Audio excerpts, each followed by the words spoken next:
আমি বেশি ঋণী থাকতে চাই না। আপনারা আমাকে ভোট দিয়ে ঋণী করেছেন, আমি চেষ্টা করব আগামী 5 বছর আপনাদের সেই ঋণ পরিশোধ করার জন্য।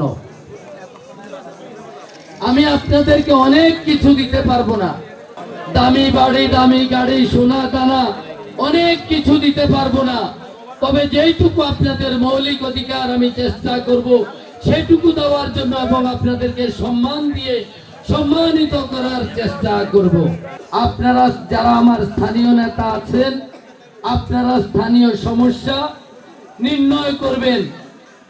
কোন বাড়ি থেকে কোন বাড়ি যাওয়ার জন্য কতটুকু রাস্তা প্রয়োজন, কোন স্কুলের কোন কামরাটা প্রয়োজন, কোন রাস্তাটা খারাপ হয়ে গেছে সেটার প্রয়োজন, কোন মসজিদটা জরাজীর্ণ আছে সেটার কথা বলবেন।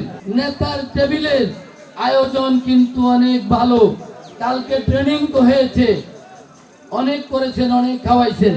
নেতার টেবিলটা দয়া করে, নেতা প্রতিদিন খায়, আল্লাহ 30 দিন খায়, আপনারা খেলে আমি খুশি হব। নেতার টেবিলে বড় বড় মুরগি, মশলা, কলিয়া এগুলা না দিলে আমি খুশি হব। আমার জন্য আলাদা এই মঞ্চটা না করলে আমি খুশি হতাম।